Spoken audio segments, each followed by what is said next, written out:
දුවේ පුතේ අපි අද පස්වන ශ්‍රේණියේ ගණිතය පළමු පාඩම ඉගෙන ගන්න සූදානම් වෙමු. පළමු පාඩම සංඛ්‍යා. අපි පස්වන ශ්‍රේණියේ ඉඳලා පුතේ සියක් දහසතේ ඉලක්කම් කියවන්න ඉගෙන ගන්නවා. අර සියක් දහස කියන්නේ ලක්ෂයට. ලක්ෂයට බිංදු කීයද? 1 බිංදු කීයක් වුණද ලක්ෂය ලියන්න? 1.5. ලක්ෂය කියන්න කලින් අපි ලක්ෂයට පෙර කියන සංඛ්‍යාව මොකක්ද? 99999. බබ දැන් සංඛ්‍යා කිහිපයක් දෙනවා. ඉලක්කම් 4 සංඛ්‍යා හදලා ඔයගොල්ලන් ඒක වචනයෙන් කියවන්න ඕන. අපිට ඊළඟට තියෙනවා මේ සංඛ්‍යා ගණක රාමුවක දක්වන්න. සංඛ්‍යා 4 සංඛ්‍යාවේ ගණක රාමුව 1 ස්ථානය, 10 ස්ථානය, 100 ස්ථානය, 10 ස්ථානය. මේ ගණක රාමුවේ මේක දක්වන්න ඕන. අපි පෙළ පොත පළවෙනි පිටුවේ තියෙන වගුව සම්පූර්ණ කරලා ඉමු ඉස්සෙල්ලා. සංඛ්‍යාව සංඛ්‍යා නාමය.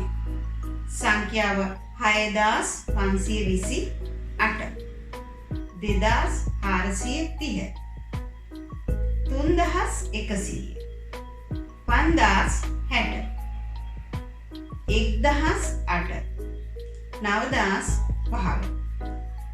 ළඟට පෙළ පොතේ තියෙනවා තුන්වෙනි වගුව. තුන්වෙනි වගුවේ බලන්න සංඛ්‍යාව ඉලක්කම පිහිටි ස්ථානය, ස්ථානීය අගය, ඉලක්කමෙන් නිරූපිත අගය.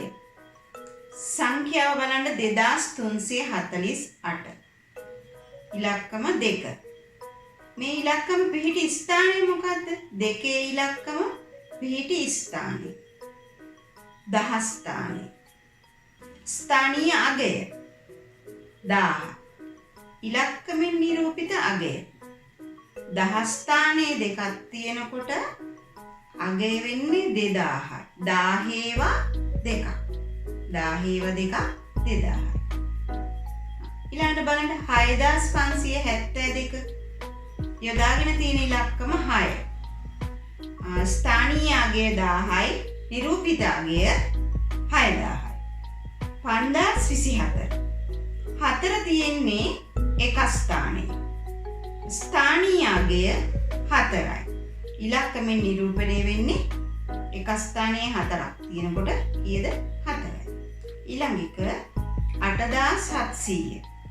අපිට දීලා තියෙන්නේ ඉලක්කමෙන් නිරූපිත අගය විතරයි. ඉලක්කමෙන් කියවෙන අගය. එතකොට එහෙමනම් අපි ඉලක්කමට 7 යොදන්න ඕන. ඉලක්කම පිහිටි ස්ථානය කියන්නේ 100 ස්ථානය. ඉලක්කම පිහිටලා තියෙන්නේ 100 ස්ථානය. ස්ථානීය අගය 100යි. 100 7ක් 700යි. නිරූපිත අගය. ඊළඟට 9605. මේකේ 10 ස්ථානයේ විතරයි අපිට දක්වලා තියෙන්නේ. 10 ස්ථානයේ තියෙන්නේ බිංදුව. ඉලක්කමේ අගය බිංදුව. ඒතකොට ස්ථානීය අගය 10යි. නිරූපිත අගය 10යි. ඉලක්කම දීලා තියෙන්නේ 7003. පිහිටි ස්ථානයේ 100 ස්ථානය. එතකොට 100 ස්ථානයේ තියෙන්නේ බිංදුව. ඊළඟ අභ්‍යාසයේ අපි දෙක පිටුවට යමු. ගණක රාමුවෙන් නිරූපිත සංඛ්‍යාවේ සංඛ්‍යාංකය හා සංඛ්‍යා නාමය ලියන්න. රූපේ දැක්වෙනවානේ ගණක රාමුවක්. ගණක රාමුවේ 2311. 10 ස්ථානයේ තියෙනවා ගණක 2ක්. 100 ස්ථානයේ 3යි. 10 ස්ථානයේ 1යි. 1 ස්ථානයේ 1යි. අපි එතකොට ඒක 2311. ඒ වගේ මේ දැක්වෙන ගණක රාමු වල අගය පහලින් ලියන්න ඕන. දැක්වෙන ගණක රාමුවේ අගය පහලින් ලියන්න. මම කියන්නම් පළවෙනි ගණක රාමුවේ 10 ස්ථානයේ තියෙනවා 5ක්, 100 ස්ථානයේ 3යි, 10 ස්ථානයේ 2යි, 1 ස්ථානයේ 2යි. එතකොට 5322යි. දෙවෙනි ගණක රාමුවේ එක ස්ථානයේ තියෙනවා 4ක්, 10 ස්ථානයේ 5ක් තියෙනවා, 100 ස්ථානයේ ගණක නැහැ, 1000 ස්ථානයේ 6ක්. එතකොට 6054. තුන්වෙනි ගණක රාමුව. එක ස්ථානයේ 7යි.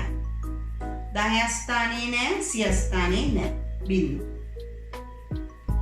10 ස්ථානයේ තියෙනවා 3ක්. 3007යි. හතරවෙනි.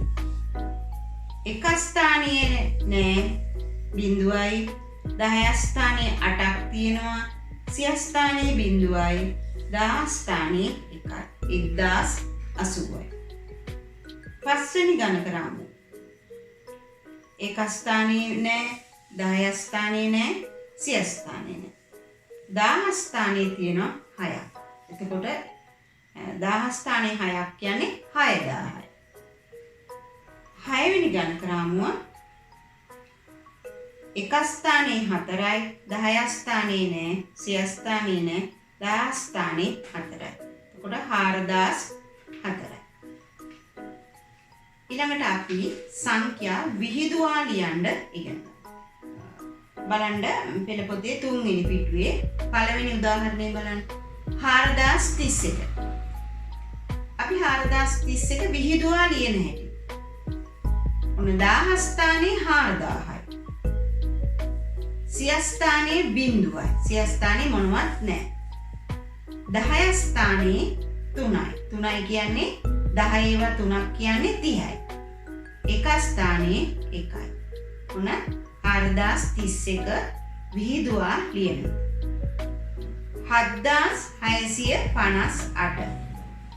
10 ස්ථානයේ 7000යි. එතකොට 100 ස්ථානයේ කීයද? 600යි. 10 ස්ථානයේ 50යි. එක ස්ථානයේ 8යි. 5090.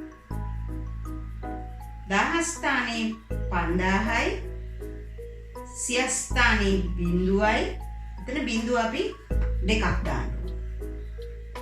10 ස්ථානයේ 90යි. එක ස්ථානයේ බිඳුවයි. 8027. 10 ස්ථානයේ 8000යි. 100 ස්ථානයේ බිඳුවයි. 10 ස්ථානයේ 20යි. එක ස්ථානයේ 7යි. දැන් කියන්න බලන්න 1200. 10 ස්ථානයේ 1000යි. 100 ස්ථානයේ 200යි. 10 ස්ථානයේ බිඳුවයි. බිඳු දෙකක් දාන්න ඕනේ. එක ස්ථානයේ බිඳුවයි. 6005. 10 ස්ථානයේ 6000යි. 100 ස්ථානයේ බිඳු 3යි. 10 ස්ථානයේ බිඳු 2යි. එක ස්ථානයේ 5යි. බලන්න 9999ට එකක් වැඩි සංඛ්‍යාව. 9999ට එකක් එකතු කරපුවාම කීයද වෙන්නේ? 10000. අපි 10000න් 10000 ගණන් කරමු. 10000, 20000, 30000, 40000, 50000, 60000, 70000, 80000, 90000. එතකොට 99999ට එකක් එකතු වුණාම හැදෙන්නේ 100,000. කියන්නේ ලක්ෂය. ඊළඟට දැන් අපිට අපි 6 වෙනි අභ්‍යාසයේ තියෙනවා සංඛ්‍යාව හා සංඛ්‍යා නාමය ලියන්න.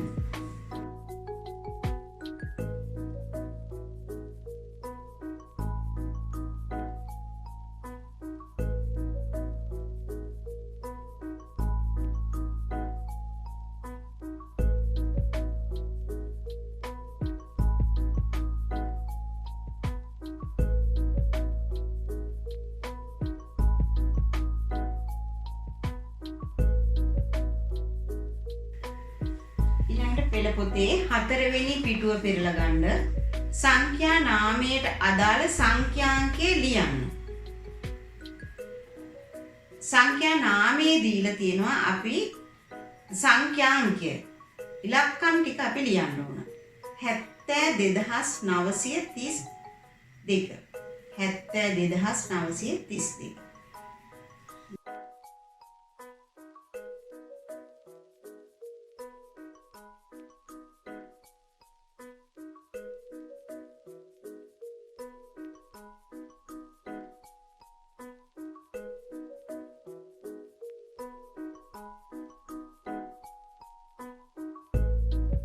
දුවේ පුතේ එහෙමනම් ඔයාලා සිකුරාදා දවසේ අපි අභ්‍යාස වලට පිළිතුරු සාකච්ඡා කරන්න 9 10 11 අභ්‍යාස තුනටම පෙළ පොතේම පිළිතුරු ලියලා ඒ වෙලාවට අපි මේවා සාකච්ඡා කරන්න සූදානම් වෙන්න. අදට පාඩම අපේ අවසන්. ආයුබෝවන්.